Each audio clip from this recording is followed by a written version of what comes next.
Hey there, I'm Greg Finn, I'm Christine Zernheld, aka Shep, and I'm Jess Budd. and it is officially Marketing O'Clock. here on January 31st, 2020. Remember, you can catch our famous Friday news show each and every Friday morning. We read all the news. So you don't have to. First up, a little bit of housekeeping.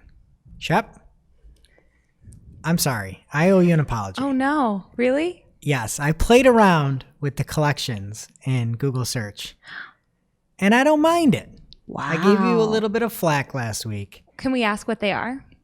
Yes, so I was searching for a recipe, I believe, and I tried to save it, and I figured I might as well, instead of bookmarking it, use the collection, and it wasn't bad. My only gripe with the service is that you can't get to it easily from Chrome. So it's like, for me, a Pixel user, it's not that helpful to try to find a recipe and go hop into my Google search every time. But it does look nice.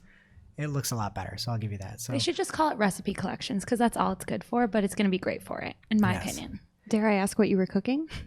I was cooking some keto chicken. Yes. Keto chicken. Sounds great. Yeah. Jess's two favorite things. True. All right, what else is new? Anything? It's not anyone's birthday. Nope. Oh, it's not? No. Okay. Yeah, it's the 31st. You're right. I had an encounter with a classic car on the road this morning. A classic car? A classic car. Explain. A Chevrolet Cavalier was in front of me on the road, and it was functioning. I didn't think those were still around. You're looking at I'm me looking like I'm up what crazy. it is. You don't know what That's Cavalier? a car from the 90s. It's classic. That's not a classic car. They're cute, and it was every girl's dream car in high school. Would you call Limp Bizkit's music classic music? Classic rock, absolutely. right. Any rock music after 5 years is classic rock. Well, I'm wearing classic clothes here, folks. Jeez. This week's episode of Marketing O'Clock is brought to you by Ahrefs. A classic tool out on the internet. Whether you work for a big brand, run your own business, or do freelance work, getting traffic to your website is always an issue. Ahrefs is an all-in-one SEO toolset that solves that problem. It gives you the tools you need to rank your website in Google and get tons of search traffic. If you want to learn more, check out their blog or YouTube channel for step-by-step SEO tutorials. And they have a 7-day trial that's only $7. Head on over to Ahrefs, that's spelled AHREFS.com to sign up. And today's show is also sponsored by Optio. Optio helps Google Ads managers automate time-consuming manual tasks so they can spend more time on high-level strategy and creative work. Optimize accounts, monitor performance, track budgets, and get alerts when important changes happen. Right now, our listeners can get a 6-week free trial of Optio. Go to optio.com/SEJ. That's opteo.com/SEJ to get started.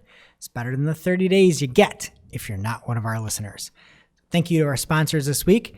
And we're about to dive into some news, but I got to go back to that Cavalier. Did anything happen to the car, or did you just see a slightly old car on the road? No, it was, I don't know, it was pulling into the high school. I was behind it on the road. I just didn't What think that happens people if like still, you see a Pontiac? Do you just like a Sunfire? I would be equally shocked. I didn't think these cars lasted that long. What if a Dodge Neon crossed paths? Oh, I missed the. You're naming all the dream cars I had Chrysler before I was LeBaron? able to drive. Like, what is this? All right. So classic cars o'clock is over. Yeah. So what do we have in the news here, Jess? First up, there's a new video app looking to take a bite out of TikTok's market share. And that's funny because it's called Byte, B-Y-T-E. Oh, I get it. Now you can laugh. So it's a cute name, actually. It's like bite-sized content, but also computers because it's spelled with a Y. I love it. So Byte announced itself with a lovely tweet this week. And the tweet started with "Dear friends," which I thought was nice. Today, we're bringing back 6-second looping videos and a new community for people who love them. It's called Byte, and it's both familiar and new. We hope it'll resonate with people who feel something's been missing. Did you guys feel something's been missing? Are you happy about I this? didn't either. Yeah, I don't know. I feel like they might have a hard time with that community aspect because a lot of folks on Twitter, it got nasty pretty quickly. People are already writing it off because they love TikTok. So it might be difficult, but there are folks like @ExposerMeme on Twitter who thinks that a TikTok alternative is in order. He called TikTok a trash app filled with a bunch of annoying 14-year-old girls that do the same dances to the same songs. I thought we just learned a few weeks ago from Hope that that's called your TikTok dance. It is. And I was thinking of Hope this whole time, and I don't think that she would like expose her meme very much. Yeah. Hope agrees. Okay. Never mind.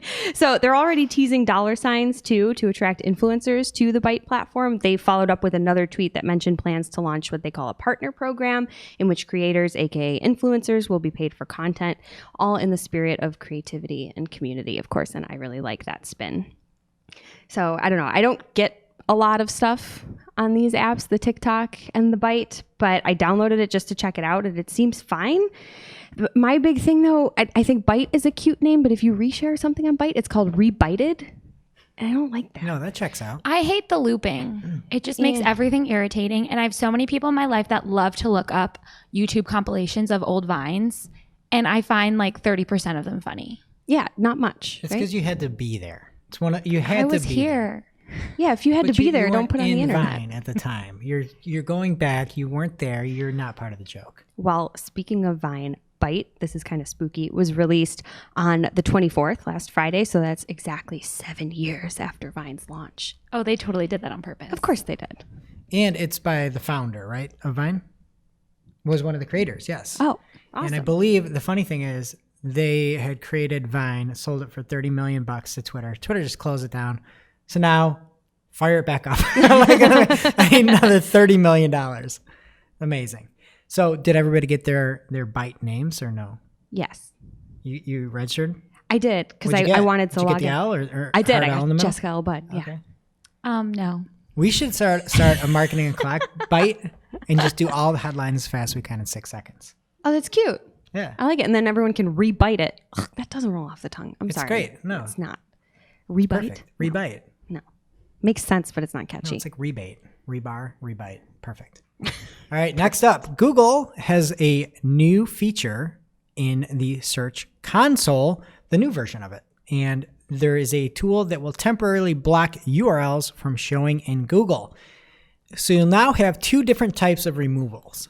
You can temporarily remove the URL and hide the URL from Google search results for about 6 months and then clear the cached copy of the page.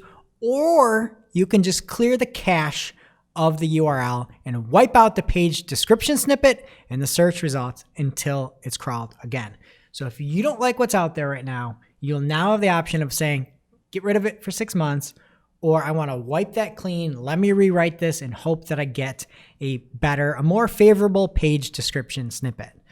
And additionally, you can remove URL only or something with a certain prefix. So you can get more than just one if you're trying to block an entire section. And the one thought I immediately had is this is going to be looked upon favorably for all those lazy writers out there. As soon as the calendar turns, you can go and change your articles from 2019, change it to 2020, boom, clear the cache URL. Hit it. This is like made for you, you slacker writers, you. I'm sure they're so excited. I know. You looked right at Shep when you said that. Well, He looks right at me the whole time. There's something with where I'm sitting. Because when you sat here, he looked right at you the whole time. I've noticed that, but just he was like, you slacker. You and Shep is not, she's a great writer. She's not a slacker. It was just funny. Well, for anybody following along on YouTube, I have to position my mic so I can see my screen, and I just lean. Yeah, it's all good. Struggle's real. We know you didn't mean it. Okay. Also in the news this week, LinkedIn announced that they are bringing their Elevate functionality to company pages. If you've never heard of Elevate, it's basically for people like me who don't have ninja in their job title and they don't like to post on LinkedIn. You have wizard, though, I thought. No? Magician? My LinkedIn profile is like, don't talk to me. I'd like to connect with you.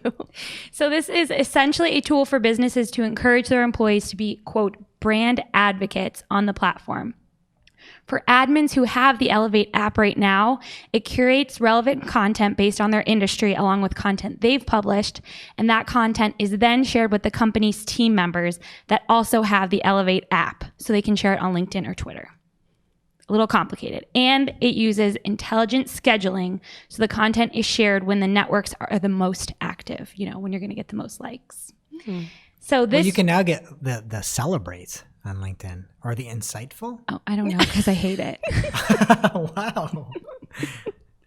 This new integration with Pages means page admins will be able to curate content to be shared by all their listed employees on LinkedIn, not just Elevate users, which I think makes a lot of sense. It's going to be even better for you to come back to LinkedIn. Yeah. I'll just be sitting there pushing stuff your way. Hey, Shep, yeah. share this. I share hate this. LinkedIn, but I should be sharing all of our blog posts and stuff. And this is just a nice reminder. I like this a lot. So Elevate is currently a paid tool. I just picture you sharing this to your loyal LinkedIn fans who you're just the entire time like, hey, I hate this. I hate you all. I don't have any fans on LinkedIn. Here's some content. Because Check my it out. mom's not on there, and that's my only fan. We're big fans of you, Shep.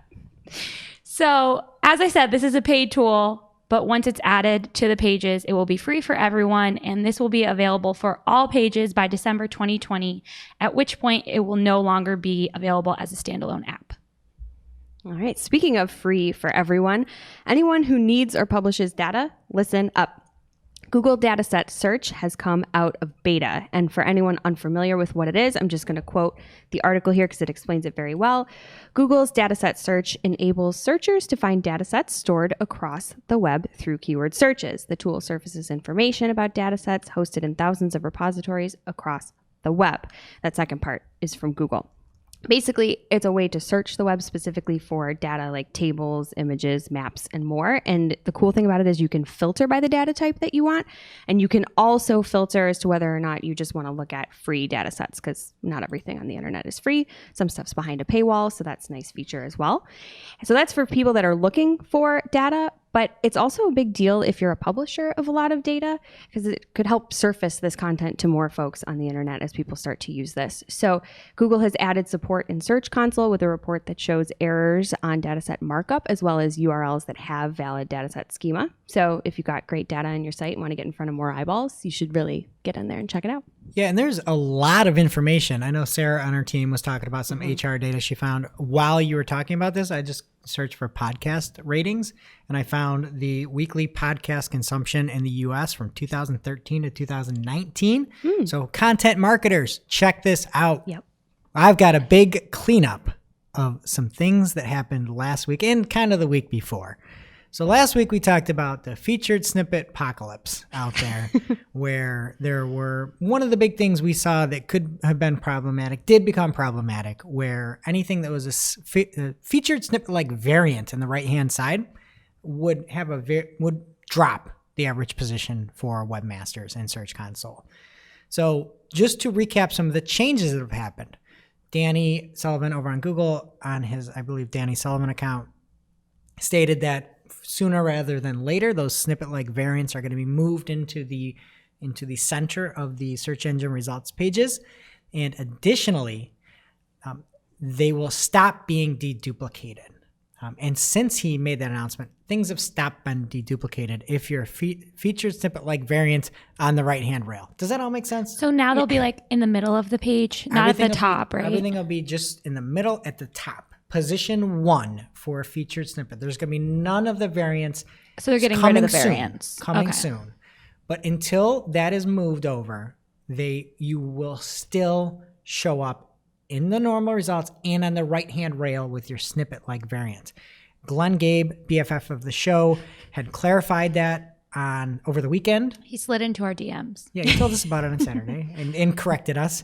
Well, actually, I think we were correct. He just added to the information. But again, before they counted anything on the right as position number 11. And so now you will get your normal position. So we said you might see a change in your Search Console. A change was shown. Many people saw a drop, and that did come back up with the undeduplication. Is that how you say it? Or the duplication? Deduplication is underlined and everything. Like, it's not a real word, and that's what makes all of this so much harder. Well, it was been deduplicated so that now you're showing back up. Who's duplicated? It was a classic rocker in the 90s. And another change that has happened is we saw favicons come to desktop. All right, peace, because they are now gone. They are now gone. I'm the only person who misses them. Yes. You were one of the people that liked them. Surprising. I thought it was colorful. I thought the ads were kind of prominent. I'm team paid. Okay. Yeah. Well, hey, there you go.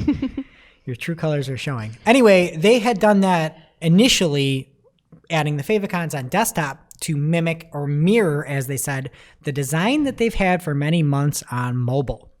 That's been reverted. In many cases, they're testing now to see what is going to be the best. I've seen it with the URL above the title of the result in black. And I've also seen the green, the standard green, show up underneath the title. So if you had done all of your favicon optimization and gone bananas on that, at least you're still mobile. Yeah. At least you're still I don't like the all black. No, I feel like I'm I like do. searching on my library's database of course in you college. do, Queen of Darkness. It's so boring. So all you favicon optimizers, no more, just mobile. And lastly, there was one more study on favicons with the smallest sample size. It was a 1-day sample size, but Mark Trephagen over now at SEO Clarity had it up on Search Engine Journal, and you can see he saw basically no change, no impact on organic traffic if you had that featured snippet. So they said there was no noticeable or meaningful drop or shift in traffic. On the last show, we talked about the last study that I've seen, which was in 2 million or so sample size from Ahrefs in 2017. But SEO Clarity has a new one. Again, very, very small sample size, but you can check it out in our show notes. And that is it for the cleanup of all of the search-related news. Now it's time for this week's Take of the Week. This is a #fire digital marketing take with extra spice served up for you. We simply deliver the take for your consumption. We give no opinions. We don't influence. You make the call. And this week's Take of the Week comes from Mark Irvine of WordStream at MarkIrvine89 on Twitter. And Mark had an image in the tweet and then this tweet. And I'll explain the image first. The image says, and it's an ad. It's a Gmail ad. And the image says, Facebook, register Mark. And the ad, go to Facebook, create a profile now. And Mark says, this is the ad, period. The whole ad, period. As a reminder, this is what a duopoly looks like. And then Mark continues on and follows up that, and he responds to himself, which I love responding to yourself. It's a little bit of a flex. I like it. Even I if like like it. nobody's talking about it, you just respond to yourself. Flex it out. Get swole. Okay. So Mark says he responds with the Gmail ad itself. And the ad is a picture, a very generic picture of Facebook. And the title is Go to Facebook. Go to Facebook. Create a profile now. And the call to action, open. It's so really bad. cute. I just want to add a B before the ad label and make it say bad. Whoa. There you go. We like that. Free advice. And now it's time for this week's ICYMI. This is something that you just might not have seen out there on the web this week. Okay, people. ICYMI. There was a PPC chat this week. It all started, #PPC chat. right? We have to keep that in.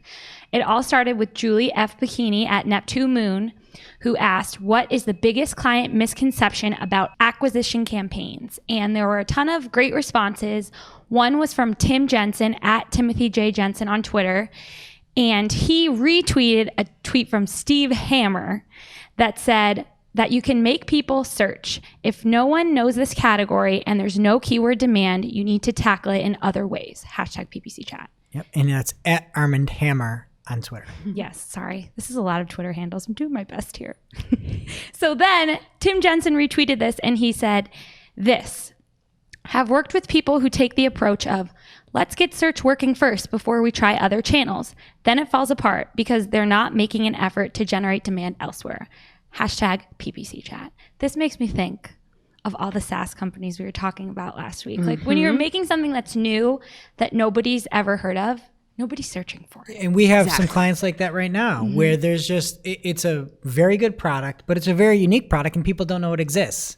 And this is fantastic. Instead of like the take of the week last week where somebody said just buy remarketing and your name and you're going to make millions or whatever. Yeah, if you have to rethink things if people don't know your product and aren't looking for it, and not everything has a keyword associated with it. So kudos at Timothy J. Jensen on Twitter. Love to see it. I could go for a kudos. You guys remember those? What were those? Were those ice cream? They're classic snacks from the 90s. They were like granola bars covered in chocolate. I feel like you just hopped right out of a time portal today. Always. I'm wearing flannel. Yeah. What music were you listening to before the show today? 90s alternative all day. Of course you did. First, she resurrected Vine. It was Wallflowers Radio on Spotify. Oh. You know the Wallflowers? Yeah, the Dylan, right? Yeah, Jacob Dylan. Yeah, Bob the good Dylan's Dylan. son. You don't like Bob Dylan? Oh, No, you don't I like hate Bob Bob Dylan. I knew that about you. I like him. I think they were featured on a Twilight soundtrack. Well, Wow. you're such a wealth of knowledge. I must have missed that. I think that's right. Is it the one where they twinkle when they hit the sun? Yep, you got it. Now it's time for this week's lightning round. Pew, pew. At this point in the show, we split up our content into 3 parts: paid, organic, and social. This week's paid lightning round is brought to you by Optio. Optio makes managing Google Ads accounts simple and efficient. It automates time-consuming manual tasks so you can spend more time on strategic or creative work or just kicking back and listening to that 90s station. Whether you work in an agency with a large number of accounts or you're a freelancer responsible for a smaller portfolio, Optio can save you time and make life that little bit easier. Shep, how do you use Optio? So I really like the cost per conversion report, which you can find in the performance tab in Optio. And it breaks down your CPA based on the type of conversion. And as we all know, not all conversions are created equal. So I'd never heard that I before. know. I just made it up. So I think this is a really awesome tool. So if you're trying to uncover leads, you may be tracking conversions for RFQs, email signups, or general form submissions, and they're all worth different things to your business. And this report shows you the breakdown of all those CPAs at a glance and how they change over time. And this is information that you could dig for in Google Ads, but it doesn't show you it at a glance like this. So again, love to see it. Absolutely. Retweet. Love that. And Rebite. rebitten. All right. To learn more and get a 6-week free trial of Optio, go to optio.com/SEJ. That's opteo.com/SEJ. And here is what is happening in the paid universe this week. Google announced that they will be making changes to Google App Campaigns, formerly known as Universal App Campaigns. Do you guys know when they made that change? Because I missed it. I'm not sure specifically. Yeah. I thought they were still called Universal App Campaigns. So I learned one thing from this article already. Essentially, app installs that were driven by search traffic on Apple devices can no longer be reported by some third parties. I say some because a Google spokesperson responded to this article and said app advertisers can choose from 7 certified app attribution partners that are able to measure attribution for app campaigns. That's a lot of A's. Yeah. The attribution data for search traffic will be available in the Google Ads platform still, and this change will not affect reporting for search traffic for Android devices. And third-party verification of app downloads driven by in-app inventory from sources such as the Display Network and YouTube will still be available. So don't worry about that. This was a really complicated article. I just wouldn't recommend reading it. Wow. It took me like an hour to understand. There were 4 paragraphs just talking about that a change was happening without saying what the change was. And then there were all these sources complaining about it, that they were so worried, but none of the sources would identify themselves. And it made it really confusing. And I'm just like, just pull a Greg Finn and like at, Google Ads. Yeah, just complain. It'll be really effective. Google small biz troll like I am. One thing though, a silver lining, the entire time you're talking about this, all I could think of is there should be a company that can help people with this, and I got the name of the company. What? It's about app attribution. It should be Attribution Inc. It's got to be Google certified though, or they won't be. How could you not be with that name? That'll be the 8th one. Yeah, look out for that. And next, we can't quite confirm that this is a new feature, but we weren't aware of it before, so we're going to share it anyway. Jess Budd got an email from Facebook Ads this week, and this is what it said. Introducing the ad status page. We know that having timely communication is important, especially when it comes to platform outages that affect your ability to manage campaigns on Ad Manager. To help, we introduced the ad status page to keep you informed about any disruption to our services and surface alerts whenever your ability to create, launch, and or manage campaigns may be limited. You know what I want to do to this? I want to put Versionista on this page and just watch it blow up. I said, or I want to reply and say, just fix your platform. Well, they need to fix the page too, because I clicked the button to check this out and all the images were broken and it said that everything was fine. I mean, the images were broken on the page, but then it said that all of my ads were fine. So I don't know if I trust it, but there it was. It's really annoying. Just fix your platform. And finally, in paid, following suit with search and shopping campaigns, Google Ads will make standard delivery the standard delivery method, meaning there will not be any more accelerated delivery for any campaign. See what you did there. Yeah. So for display, video, and app and hotel campaigns, that's being added to search and shopping, which already it was the mandatory delivery method. So if you're not familiar, standard delivery attempts to deliver your ads evenly throughout the day, conserves some budget in the morning to be spent later. And if you had accelerated delivery turned on, Google wouldn't try to conserve that budget and they would just show your ads whenever they are eligible. So starting in April, standard delivery will be the only option for new campaigns, and starting in May, campaigns that are currently using accelerated delivery will be automatically switched. So be ready for that. What's happening in organic? This week's Organic Lightning Round is brought to you by Ahrefs. Ahrefs makes competitive analysis easy. Their tools show you how your competitors are getting traffic from Google and why.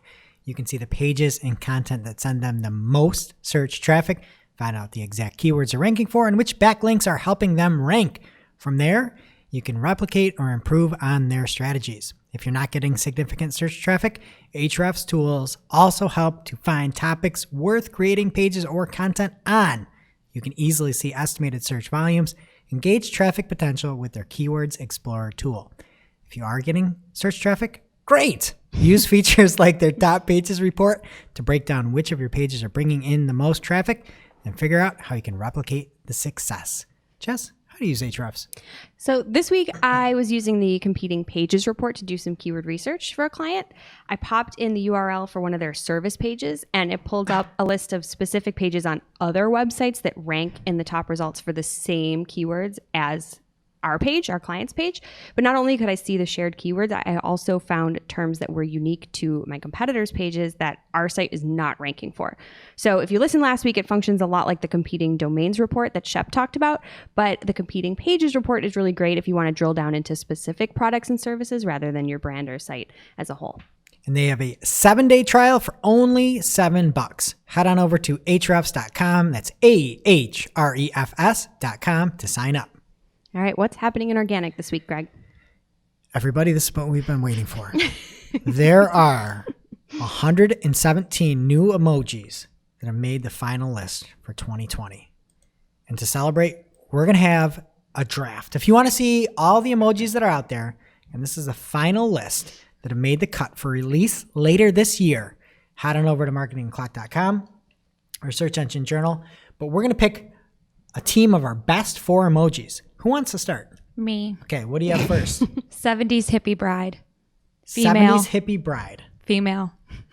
Whoa, I didn't even see that one. I didn't see that either. That's the best one. Is it called Is it? 70s No, hippie? it's called, I'm sorry, I think it's called Women with Veil or something. Okay. I got to pull up this list now so I can follow along if you're going to Woman make with things tuxedo? Is that what you got? up. Woman Search with veil, veil. right? Or Person with veil. Person. Sorry. Okay, well, you're going to lose. There's not even a real one. Excuse?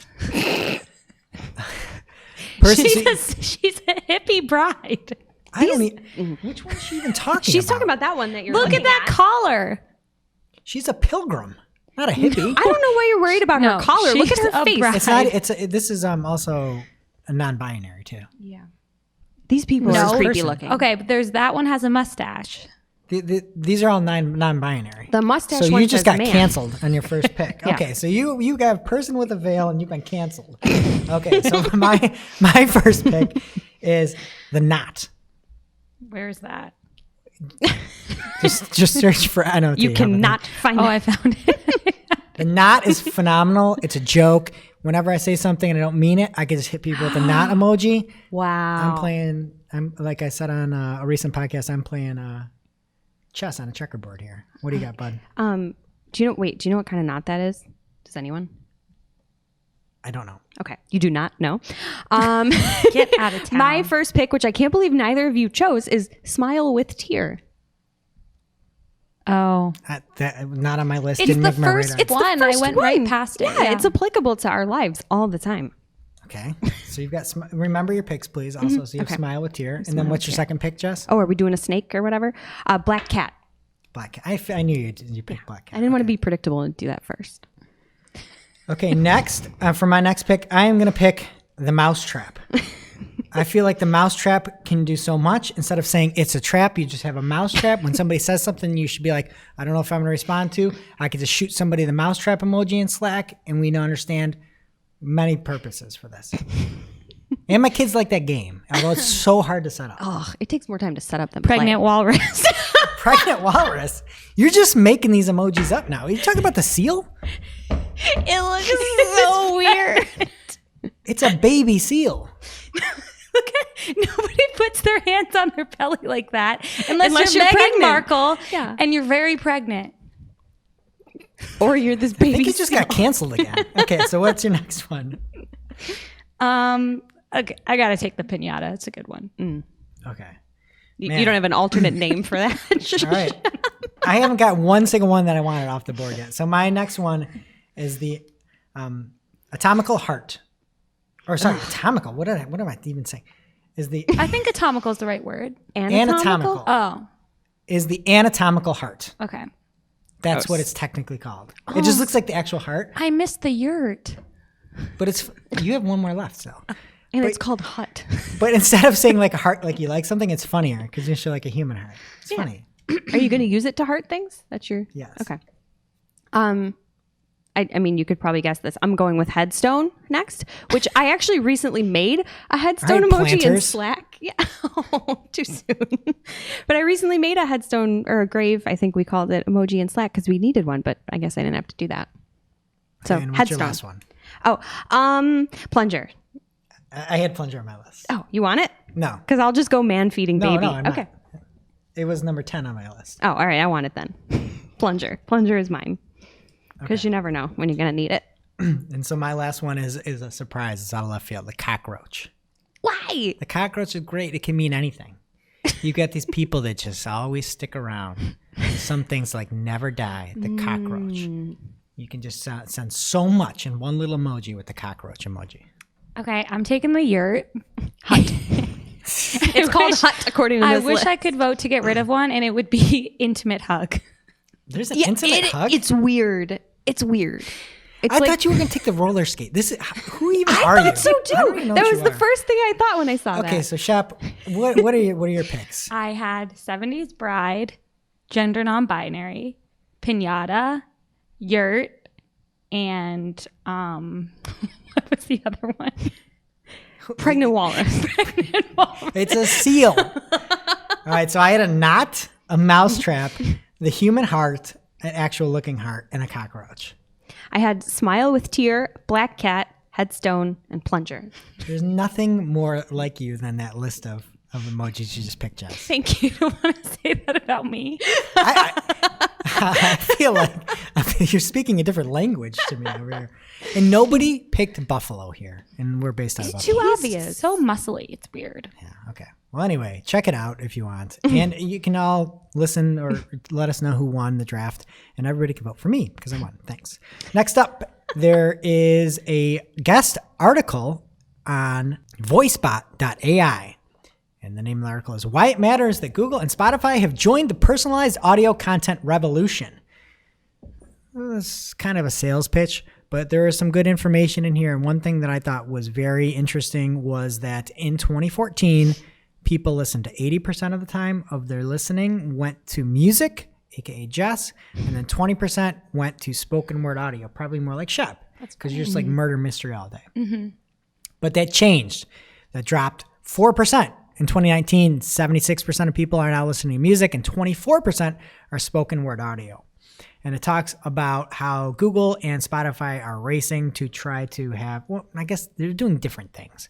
Google has the assistant and it's mixing in news and trying to figure out article length along with messages, where Spotify is trying to get people to listen longer and to find more stuff that relates to them. But I thought the discovery was cool and that, again, we're trending towards more people listening to spoken word audio.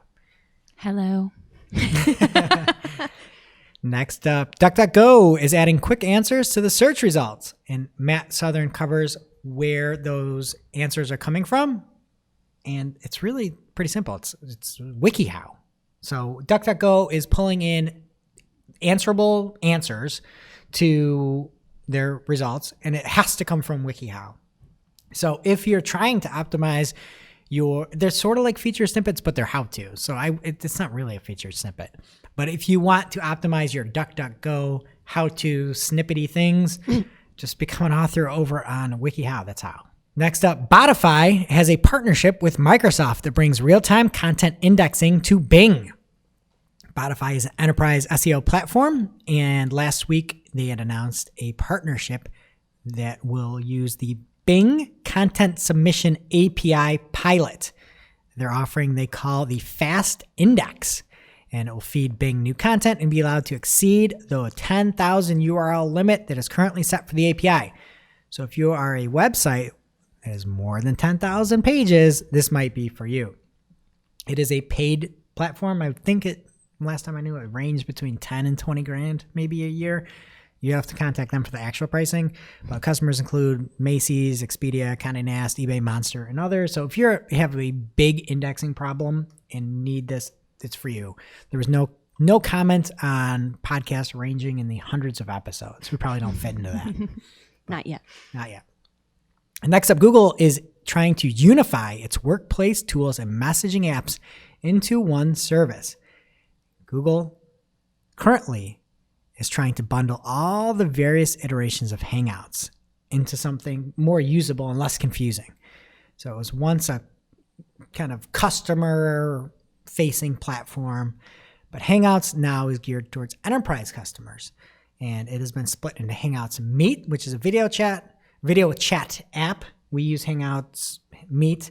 Then there's also Hangouts Chat, which had replaced GChat. So they're trying to make it more usable. And they need to. It's too much. And they were going to get rid of it. They delayed it, and then they're trying to do whatever. So I've got a great idea to fix this. Okay. Put it all in the search. That's where they're doing everything. Hey, you want to go see a movie? Oh, I'm going to go respond and search. You like that, Shep. Oh, you want to go see my collections of recipes? Put it in the search. So people respond to the chat in search? Yeah, just put Why everything not? in search. Yeah. You like it, Shep. Then you can Listen search to for the last week's chat. show. No, I like it in my Facebook groups. So we should put chat in your Facebook group. This is all. Shep, you are really something today. Insert Okay. pregnant walrus emoji. Next up, BFF of the show, Glenn Gabe, has a controversy alert on Twitter. He should have put those little sirens next to it. Yeah. And via John Mueller, at John Mew on Twitter, Glenn said, for links and PDFs, Google generally views the links as no followed. So G won't forward signals from links in PDFs. This after G's blog post plus Gary saying the do pass PageRank, better repurpose those PDFs to HTML soon. That was a lot there to say out loud. I read it and it seemed like I could read that out loud, but sorry, Glenn, that didn't really translate to voice. But anyway, what John was saying, John from Google was saying contradicted what Gary from Google was saying. And it was just a what's right off on something that really doesn't matter off. So it was funny. John replied and said, I think Gary might still be right. I mean, he's usually right. John gave it LOL. And then John basically summed everything up saying, focus on the usability, but don't assume they're more than that. It's easy and fun to spend time on things that don't matter. And I'm sure someone will dig up 2 cases that matter now. But if you are out there in your entire strategy or a major part of your strategy is optimizing for PDFs, Go home. Get lost. And lastly, lazy loading is coming to WordPress 5.4. Yay. There's some in the show notes. You can see what the implementation is going to look like, which is great. I never understood lazy loading. It should be like active loading. Lazy Like when you loading is need it, it's alliteration. going to come. Well, I guess it technically makes sense because you don't load it till you need it, but I feel like lazy sounds bad when you're explaining it to people. It is something that's going to make your site faster. Didn't you call me lazy like 5 minutes ago? I don't think I called you He lazy. didn't call you lazy. It just looked like he did for our viewers, not our listeners. Shep, I would never call you lazy. You're the least lazy person I know. Jess, what's going on in social? Something that you'll like first here. Pinterest launches virtual makeup try-on feature starting with lipstick. Glamour. I know. I just say that you'll like it, Greg, because you've said you want this with like shirts and things. I'm not saying that you have any particular feelings about lipstick. No, I want to see what it would look like if I had facial hair because I can't grow it. You could draw facial Neither hair on can the lipstick, emojis. maybe. Oh, you're right. No, No, beards. there's a mustache on there. But none of them have beards. They're all mustaches. True. You could totally mustache. I could stash. Yeah. I've got a picture. We'll put it in the show notes of me with the stash. Yes. Hair slicked back. It's a great look. It's very good. That's when we met. That's how you looked Oh, boy. many years ago. Why did you even take this job? I had a feeling. Anyway, back to Pinterest. So if you search for lipstick on the app, you'll get the usual results, but they've now added a try it option that lets you explore different shades from specific brands and retailers currently on your own face. And if you like what you see, you can swipe up and purchase said lipstick, which is a nice feature. But if it goes for others the way it went for me, I don't know how much they're going to sell. I searched for black lipstick, of course, to be on brand, and the try it option came up. So I clicked it, and when it tried to access my camera, the app crashed. So I thought, Pinterest is trying to tell me something, but I'm going to try it one more time. So I did, and the results were horrid. It's the selfie cam, which is a bad angle, and Pinterest did say that they're not going to edit your face at all. It's the real you, which is good, but I'm no Kat Dennings. I don't belong in lipstick, so good luck with this. I hope they sell a lot, but no. Next, it is getting easier to share story mentions on Instagram, which is very exciting. The platform has added a new feature in create mode that aggregates all of an account's mentions in other users' stories, only if they're public stories. But it makes it so you can easily see who's posting about you and reshare it in your own story without going into your DMs, which is how you have to do it now. So this is cool among friends, obviously, but it's super helpful for brands because it kind of streamlines the process. If you want to see who's talking about you and maybe reshare something, you can look at everything at once and then share it. And I'm not popular enough. Nobody's mentioned me in their stories, so I didn't see this. You will only see it in create mode if there is a story active with a mention for you. So look for that little @ symbol. Hopefully you're popular and you have the ability to share a story. So even though we were all excited about Byte earlier in the show, don't be moving all of your eggs into the Byte basket just yet, especially if you're a music fan. TikTok has signed a licensing deal that will bring music from hundreds of thousands of artists to the app for legal use within the platform. And the deal that they signed was with Merlin. They represent a ton of independent artists, and TikTok said that the breadth and diversity of the catalog presents our users with an even larger canvas from which to create. I bet Merlin is excited about the new magic wand emoji. Don't you think? Yeah, nobody picked that. I'm actually surprised. That's a good emoji. How could you pick it when there's a pregnant walrus? It's a seal. So this deal, Merlin and TikTok, it covers not only the use of the songs in user videos, but also sponsored content, which is why we're talking about it here on our marketing podcast. So it's good news for us marketers. Maybe not good news for our friend at Exposer Meme, though, because it just means more dancing from children. On to something not musical at all. You may remember from last May in episode 70, we talked about Facebook's off Facebook activity tool. Y'all remember that? Mm-hmm. Perfect. So it's been slowly rolling out. It's now available globally to everyone. Yay. Back to music and everyone's favorite newly dubbed social network, Spotify. We talked last week about how Spotify stories are coming to an influencer near you, but not artists. So Spotify was obviously listening to our show. They just announced a new feature for artists so that they can promote themselves. It's not via stories, but I'll take it. Canvas videos. Have you ever seen those on Spotify? Taylor loves them. She does? Mm-hmm. Greg, do you know what they are? No idea. You're not up on what Taylor's into? No, I'm the spoken word. I'm in that 24%. Fair enough. Well, these Canvas videos, they've been around for a while. Instead of the album art, it'll play like a fun video behind the track when you're playing it. Anyway, so that's been around for a while, but now artists from their own profile can very easily share those canvases to Instagram into their stories. So that's lovely. The only thing that they didn't really talk about in the article, and I don't think it's going to be a thing, is that when users share what they're listening to, it's to their stories, it's not going to bring the canvas over. I think this was specifically for artists, but Spotify said they want to use it for driving more engagement and bringing people back to the platform. And I feel like if I'm sharing music and the canvas popped up, that would help a lot more than if it's just in an artist story. So they should think about that. Agreed. Sure. Whatever. What's next? Okay. Oh, guys, guess who had a baby? The walrus. No, he's still pregnant. Oh. Actually, I know a couple babies that were born this week. It's not a human baby that I'm Who? talking about here. TikTok and Pinterest. Oh. And they named it Tangy, and it's not actually from Pinterest or TikTok. It just looks like it. It's from Google's think tank, Area 120. So it's a short form video app. And before you scoff at that, this one is actually offering something different.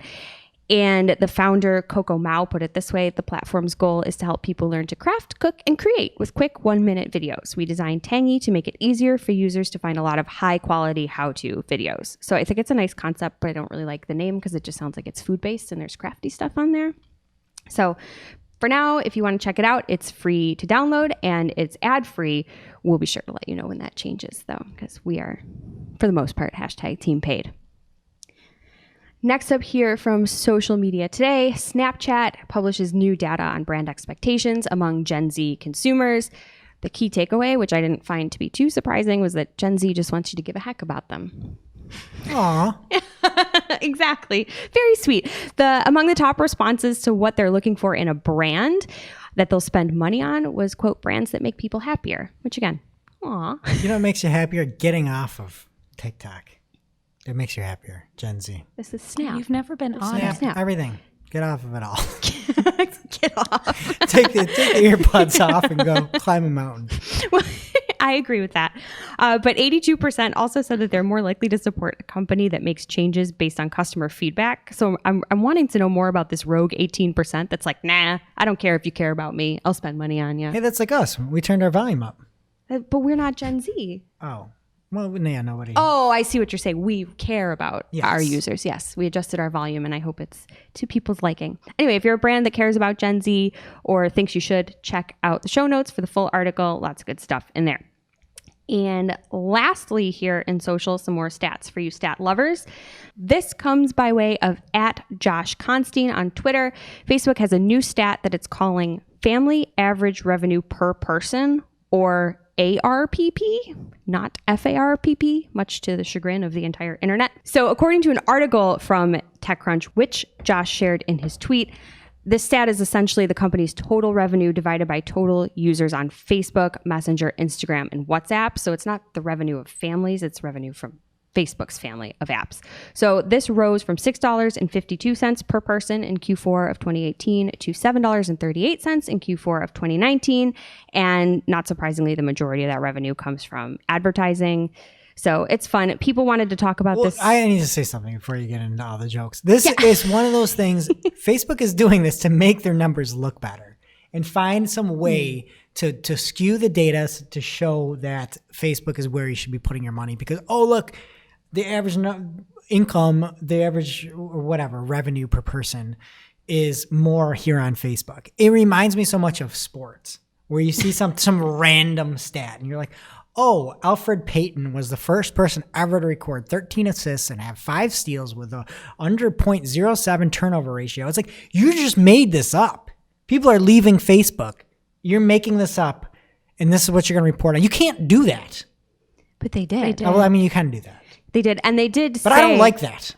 Can Yeah. I not like it, or do I have to like it? Yeah, no, you don't Okay, have good. to like it. I don't like it. Yeah, because also, I mean, again, they're talking about their family of apps, but they did say that I think later this year, they're going to stop giving any stats for Facebook only, and it's all going to be reported like this as a family. I wonder why. So yeah, maybe to your point. But again, the internet really just wanted to laugh at it. They're not as agitated about it as you are. A couple folks were. They wanted to talk about it. Well, I don't really seriously care. on It's just Twitter. disingenuous. Yeah. Like when you say these things, like just say we're trying to make the numbers look better. Yeah. But then people wouldn't be able to get fired up like you. Oh, okay. Anyway, most people just want to play with the acronym. So I got the last reply I think that I saw in there was @social_Allie. And she said, let's just acknowledge that they definitely should have called this family average revenue total. #I'll wait. FART. And that brings us to our real life segment, straight out of our accounts and into your ear holes. It's time for Working Hard or Hardly Working, where we talk about what's going on in our IRL work, good, bad, or otherwise. Shep, what's been happening with your accounts lately? Okay, so I, like everyone, experienced the terror when Google Drive went down this week. And I just found it so annoying that they couldn't say anything about it on Twitter, or like, I don't know, could they have given me a notification when it came back on? I have the notifications turned on. Just some communication here. Did you check the Facebook ad status page? I didn't get Maybe there. maybe you could have found something on there. No, I didn't. But everyone else on Twitter's talking about it. Why can't they talk about it on their Google Drive Twitter? You don't know the pains of when Twitter goes down because there's no way to find anything out. It's just everything is gone. That's when you go climb a mountain, like you're telling Gen Z. Exactly. I also have a fun thing. Greg, you know how much I love my keyboard shortcuts. And I discovered one this week. Did you know that Control Shift T reopens your last closed tab? I did not know that. I do that all the time. I accidentally close a tab and it's great. Oh, it's the resurrect feature. Yeah, basically. Nice. Back from the dead. What's going on with you, Jess? Well, regular listeners probably know that my dear husband runs a small business. So this is from my personal life, but it's marketing related. We're moving locations and we had to temporarily close down during the move. So we put a notice on our website to let people know. But as y'all know, that's not the only place that folks get information on the internet. So hopefully people know about this, but just in case you didn't, Google My Business as well as Yelp for Business have a special hours feature that lets you mark your business as closed or with alternative hours on specific dates, which is really nice, especially in this case, or if you're going on vacation or if there's an event or whatever and you need to adjust things. My complaint, though, is you have to do it for each specific date. It'd be nice if you could do a range. And my other complaint is that Bing Places only does this for specific holidays. You can't enter new dates. So Bing, catch up. And then Facebook doesn't offer anything like this. So I'm complaining there. Well, if you want to, go to Search Console and remove it completely for 6 months. My whole website? Yeah. No. Okay. We'll get back there. All right. So this week I was running through a couple pay for conversion campaigns, something, Jess, that you and I are working on. Mm-hmm. We saw a huge spike in conversions. We had a very low conversion cost, and it was a high friction conversion where information had to be submitted. So again, it's not just like a time on page conversion, let's say. And we saw a huge spike. We went and did some investigation on this. We saw that a lot of these pages and sites didn't look to the eye to be great. Mm-hmm. So we immediately ran through and we blocked all of those pages, the entire URLs. And then we talked to the customer specifically, within 24-hour period. Again, we're $5 conversions, not crazy here. And it was not even too much, just like 2x the normal spend. The conversions seemed like they were fine. Everything seemed like it checked out, but we got rid of those sites anyway. They're more like gaming sites and things. So if you are running pay for conversion campaigns, do yourself a favor, look at the URLs that your ads are showing and where those conversions are coming from, and treat it like you're negating keywords as well. So check that out in your pay for conversion campaigns. Now it's time for this week's WTH. Misguided. I'm like, who does that? Just get rid of it. I'm over it. Where we rant, rave, and roll our eyes about a trending digital marketing topic. What are we coming to? Honestly. See what had us asking. WTH. This week.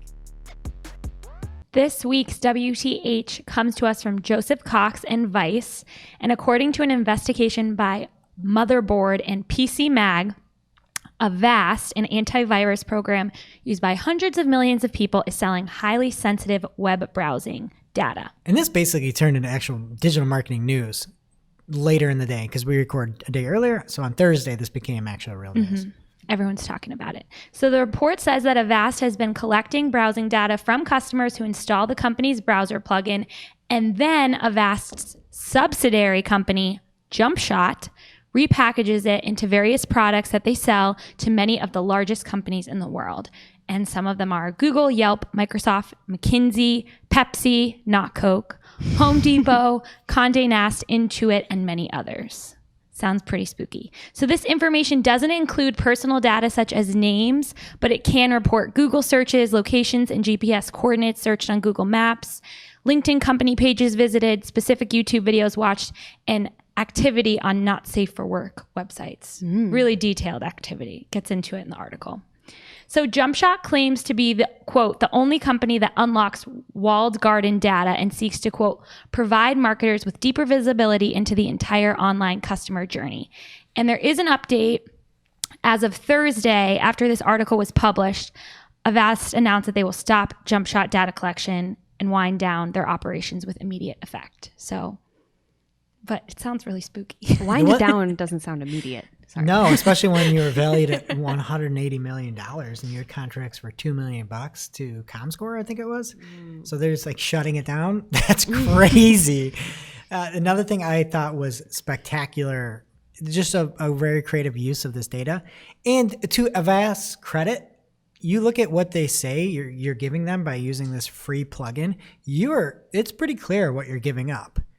They spell everything out, and that it's so. The example I was talking about was the magazine and just network of basically content from Condé Nast, where they used JumpShot's products to see whether the media company's advertisements resulted in more purchases on Amazon and elsewhere. According to the article, Condé Nast didn't respond.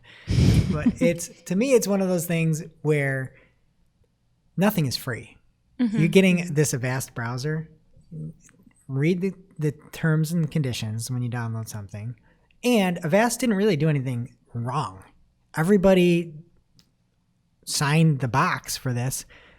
And JumpShot was clear about everything. JumpShot said on their site, they said they collect every search, every click, every buy on every site. They're not trying to say there's someone they're not. No. And so then I just thought it's weird that they just shut it down.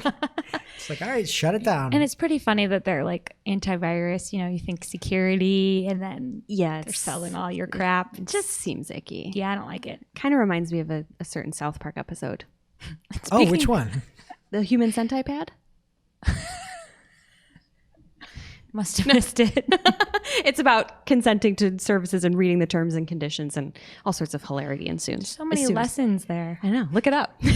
Look it up. And now time for this week's Petri Dish, where we have a bunch of different ideas just festering around in a puddle and we bring them to light. And our first segment is Where's Our Credit? Segment, Where's Our Credit, Mr. Peanut?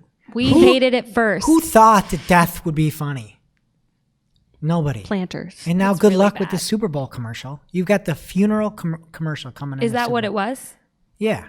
And they said they're not going to confirmed. change it. It's everybody thinks it's a funeral commercial in the Super Bowl. I am a little disappointed. I hope we figure out what the plan was. Was he going to be resurrected? But didn't they say that they weren't going to alter their Super Bowl plans? But they stopped tweeting all the fun around Mr. Peanut dying. I mean, It's not fun. no, it's Everyone not. It's a loves terrible Mr. idea. Peanut. I don't, but it's still, I don't want him dead. Okay, so give us our credit. Next up, Get Rid of It. We've got a new feature here in Get Rid of It, and this is News. KNEWZ. It's a new news source where you can see everything, and I mean everything on this page. Did you look at news.com? KNEWZ.com? I hate the name. It's really nice looking. It looks like Drudge Report took Molly and created a page. There's a section for Shep here. It says crime scene. It's got tape on it. It is just a vomit of information, and it's news. Yeah, I don't know where to look. Yeah, there's nowhere to look. And the former draconic proofreader George Wynn had a funny tweet from Search Engine Land. He said they should have spent some of the naming budget on UX, and they should have. Nobody's going to use this. And You heard it here first. Well, Ginny Marvin had a funny tweet where she said she hated it or something. And she said, who's going to use it? Or I said, no thanks, KNOTHANK. I get it. Thanks, okay. All right, next up, the last thing in our Petri Dish is probably going to be canceled, but it's called Bad for Business. So here's a Bad for Business segment. This comes from BuzzFeed News. And the name of the article is Facebook Won't Remove This Woman's Butthole as a Business Page. This is such a sad story. And from the article, this unofficial page was created because people on Facebook have shown interest in this place or business. It's not affiliated or endorsed by anyone associated with Samantha Ray Anna, last name's Butthole. And this is a real story and something you should tell people about your company. I guess in general, don't have people making silly things up. She had a real problem trying to get this taken care of. Did she make it? I thought it was like cyberbullying. She went on Reddit and it sounded like she had made it as a gag or somebody made it for her. It didn't sound like somebody made it like it was a malicious thing, like she was being harassed. If she was harassed, that was terrible. Hopefully that's not the case. Either way, this poor girl, we didn't say her full name here. And the other thing is, She is asking for help on Reddit. People found this, and now anytime anybody looks for a name, it's not going to be. It's going to live on forever with all the articles people wrote about it. So anyway, she had to go on to Reddit. It got like 25,000 upvotes, and all these people are trying to help her. She was like really strung out about how bad this was. Like, your name is there, and it's talking about your butthole. Not what you want. Bad for business. But she got it fixed, thankfully. Again, the moral of the story is these big businesses can't scale with customer service. They're just bad at it. Mm-hmm. Bad at it. Other than LinkedIn, who's great. I feel bad for her. I do too. But it's fixed now, so everything's good. And now for this week's Cool Tool. As a reminder, our Cool Tool segment is not an official endorsement or paid mention. We're simply sharing something we found in our travels that may be of use to our listeners and is really, really cool. This week's cool tool is Checkbot. Checkbot is, in their own words, a powerful website auditor that can crawl hundreds of pages in minutes for SEO, speed, and security problems. It's a Chrome extension, but don't let that fool you guys. There's a lot to it. It checks things like broken links, URL structure, duplicate content, and a lot more. And it pops out a great little summary report too to help you easily spot areas for improvement. I played around with it. It's cool. You can click the little thing in Chrome when you're on a website, and it'll automatically populate the URL for you, so you don't even have to open the tool separately, and it'll start running it, which is great. There's a free version out there, which is pretty robust, but if you want even more, they also offer a paid version with advanced reporting features and settings. So we'll have the link in the show notes. Go into Chrome and check it out. Now it's time for our must-read marketing article of the week. An article so advanced, so in-depth, so detailed that we simply cannot cover it in its entirety on today's show. And this week's must-read marketing article comes from QuickBooks and Intuit. And they polled 3,671 owners and customers on the tips and strategies that work in 2020. There's a lot of great information here. I like the fact that not everything comes from marketers. A lot of times you get information that's from people that are advertisers, that are doing the daily work. This is like people that might be buying your things or people that you might be serving if you're at an agency. There's a ton of information here. We're running long, so go check it out. It's in our show notes. Thank you, Aaron, for creating that. Aaron Ordrionoff over on Intuit QuickBooks. All right, that does it for today's show. Thank you to Ahrefs and Optio, our fantastic sponsors. Go check them out. And if you're looking for another great podcast, don't miss this week's episode of the Search Engine Journal Show. This week, Brent Satoris is on, interviewed by yours truly. And Brent, he's the easiest interview on the planet. His life is nothing short of phenomenal. He's like the real most interesting man in the world. Yeah, it could be a movie. It's from raves to the Air Force to meteorologist for the military. Meteorologist. I'm telling you, there's everything in there. But he also talks about a lot of tangible things. How he and the team helped to grow Search Engine Journal to where it is today. How he kind of got onto the speaking scene, what he did, how he was zagging while everybody was zigging, I guess.